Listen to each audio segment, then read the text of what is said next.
Murid TV KPM.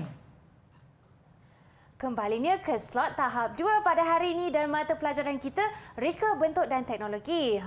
Kak Syafiqah nak tanya rakan-rakan semua. Dalam banyak-banyak bunga, bunga manakah yang rakan-rakan semua pilih? Kalau Kak Syafiqah pilih bunga ni dan juga bunga di sebelah Kak Syafiqah, Cikgu Suhaila. Padahal bunga ni lebih cantik daripada saya. Cikgu, bila cakap pasal bunga ni kan, bunga yang saya pegang ni menarik. Nampak macam keropok tapi tak boleh dimakan. Tak boleh, jangan makan. Tak boleh, bahaya. Okay. Itu ialah sebenarnya Syafiqah, kalau Syafiqah nak tahu, itu ialah salah satu contoh teknologi baharu. Kita gunakan pen 3D. Jadi murid-murid, ataupun sesiapa saja boleh cuba buat sebenarnya di rumah. Contoh pen 3D-nya ada dekat sini. Ini pen 3D dia. Jadi kita gunakan filamen. Yang ini kita panggil yang warna-warni ni kita gunakan filamen. Kita panggil sebagai filamen. Filamen ni akan dimasukkan dalam pen 3D ni ataupun pen 3 dimensi lah. Yang ini sumber kuasa dia. Plug 3 pin ni. Jadi kita cucuk pada dia di sini. So nanti kita akan gunakanlah. Wah, cikgu boleh tak tunjukkan sedikit filamen tu? Filamen. Filamen ni sebenarnya yang ini beberapa warna lah. Contoh sebenarnya ada macam-macam warna, warna-warni. Kalau Syafiqah boleh tengok pun tadi dekat depan ni pun ada. Ada macam-macam warna. Yang ini contoh ada warna merah jambu, ada warna hitam. Kita ada warna ungu. Ungu sama macam kita punya baju kan? Betul. Kita ada warna merah, kita ada warna kuning. Sebenarnya banyak lagi warna yang kita ada dalam filamen ni. Bergantung pada hasil produk kita nak warna apa. Macam Syafiqah boleh tengok kat depan ni pun ada macam-macam warna. Ni semua hasil murid saya. Cantiknya murid-murid kita buat. Jadi Syafiqah pun rasa teruja kan? Betul? Jadi untuk hari ni sebelum kita buat projek, saya suka ingatkan murid-murid, memang dalam reka bentuk dan teknologi, sebelum kita buat projek memang kita kena buat lakaran. Kenapa? Lakaran tu ialah kita punya sumber idea. Bagaimana kita hasilkan idea, lahirkan idea kita dalam bentuk lakaran. Jadi orang boleh tengok dan kita senang rujuk untuk buat produk nanti. Tak adalah kita menyatakan dengan idea kita secara lisan saja. Jadi orang tak nampak gambaran hasil dia macam mana. Jadi dalam lakaran, kita pun sebenarnya untuk kegunaan kita juga. Bila kita dah buat lakaran, kita akan tengok hasil ni sesuai ataupun tidak. Jadi untuk hari ni, untuk projek kita hari ni, kita akan buat projek gelang kunci. Macam Syafiqah boleh lihat kat sini, ini semua hasil pen 3D ataupun pen 3 dimensi. Jadi kita akan buat gelang kunci ataupun keychain. Menggunakan pen 3D. Baiklah cikgu, menarik. Jadi kita ada tema juga. Kita boleh tetapkan tema ataupun murid boleh terbuka. Macam contoh tema, hari ni saya rasa kita buat gelang kunci bentuk makanan. Sebab hari ni Syafiqah dah makan belum? Dah makan. Tapi saya ingat apa yang saya makan pagi tadi iaitu roti bakar. Boleh. Kita lahirkan idea kita dalam bentuk lakaran. Boleh cikgu. Apa saja yang tema makanan kita nak buat dalam bentuk gelang kunci, kita lahirkan dalam lakaran. Syafiqah boleh buat, saya pun buat satu. Nanti kita pilih yang mana yang okey. Wah, macam tu. Cikgu, apakah antara ciri yang perlu ada pada lakaran kita? Perlu ke ada mungkin label ke? Macam mana tu cikgu? Betul. Sebenarnya lakaran yang wajib ialah kita kena ada label. Kenapa ada label? Sebab di situlah label tu maklumat yang orang nak tahu apa yang kita buat pada lakaran. Jadi maklumat tu yang memberitahu apa yang kita lakar sebenarnya. Jadi baru orang faham. Kalau tak, contohlah kita lakar, orang tak faham apa yang kita lakar jika kita tidak label. Lagi satu Syafiqah, bila kita label, kita tahu berapa saiz kita punya hasil produk. Di situ nanti kita akan analisis sesuai ataupun tidak hasil produk kita ni saiz begini. Jadi orang pun faham. Orang dapat gambarkan berapa besar dia.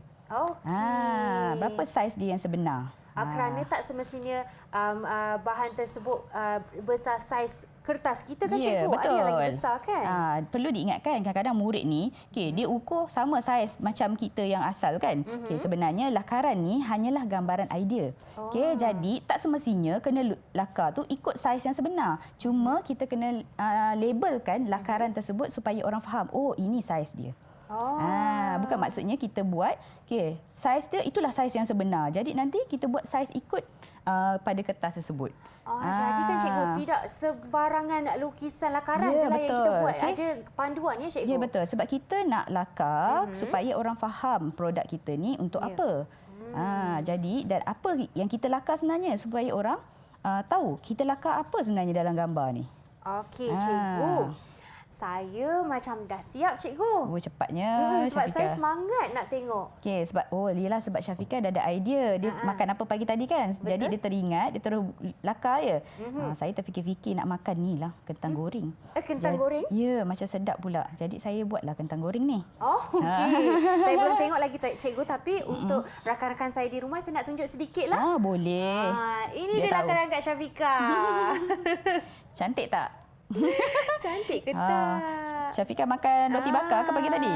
Betul, saya tampal dengan telur sekali. Oh, okey. Syafiqah cantiknya. Memang menyelerakan. Okey. Dia Cikgu, kita perlu ada macam kita kata tajuk ke kat atas ni kalau kita buat lakaran? Okey, tak semestinya tajuk. Okey, tajuk tu supaya kita label. Okey, lakaran yang pertama, lakaran yang sebab kadang-kadang idea kita bukannya satu je Syafiqah.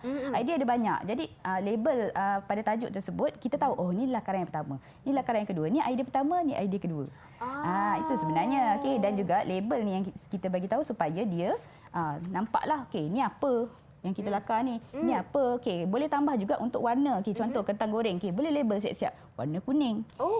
Okey, boleh label siap-siap. Okey, kotak kentang warna apa? Warna merah. Macam ni saya lapar kan. Okey, kentang goreng saya teringin. Okey, kita lakarlah katakan okey, disebabkan kita gunakan gelang kunci, jadi pastikan ada gelang kunci lah. Okey, contoh gelang kunci ni yang ni lah. Takut ada murid yang tak pernah tengok gelang kunci tu macam mana. Okey, inilah gelang kunci. Okey, kitchen lah yang kita biasa gunakan. Okey, ini gelang kunci. Kita lakar di dalam ni. Bagaimana kita nak letak penyangkut tersebut. Baiklah. Cikgu, bila saya lihat filamen di sebelah cikgu kan, cikgu sebutkan warna-warni. Tapi kalau gambar kita contohnya tak ada label warna tersebut, bolehkah kita melorek dengan warna?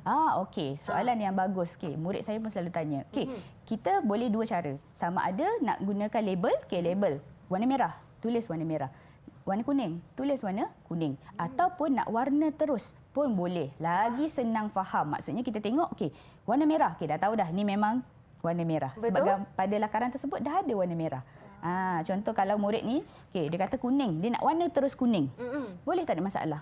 Okey, lebih faham, lebih cepat dia nak buat produk sebab dia lebih nampak. Betul cikgu, maksudnya rakan-rakan kita bolehlah menggunakan pensel warna di rumah untuk melengkapkan lakaran anda. Baiklah cikgu, bagi lakaran yang saya telah lakarkan ini, boleh tak saya dapatkan sedikit ulasan ataupun ganjaran untuk lakaran saya? Okey, untuk lakaran yang ini saya bagi 3 bintang dulu sebab dia memang cantik. Okey, tapi kita ada langkah yang seterusnya.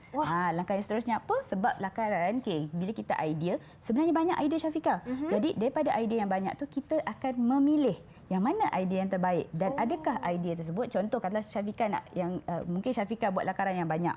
Okey, Syafiqah terfikir, nak lakaran yang ini. Okey, katalah Syafiqah pilih lakarannya ialah roti bakar. Okey, mungkin Syafiqah boleh tambah baik lagi roti bakar tu. Mungkin dari segi elemen apa yang Syafiqah kena tengok. Kejap lagi kita belajar bagaimana menganalisis lakaran supaya kita buat lakaran yang terbaik untuk produk kita. Baiklah cikgu, kerana betul lah cikgu Suhaila sebutkan, memang kita banyak idea tapi nak pilih yang mana yang terbaik tu kena tengok macam mana ya selepas ini. Jadi kita akan berehat dulu dan kembali di Didik TV KPM.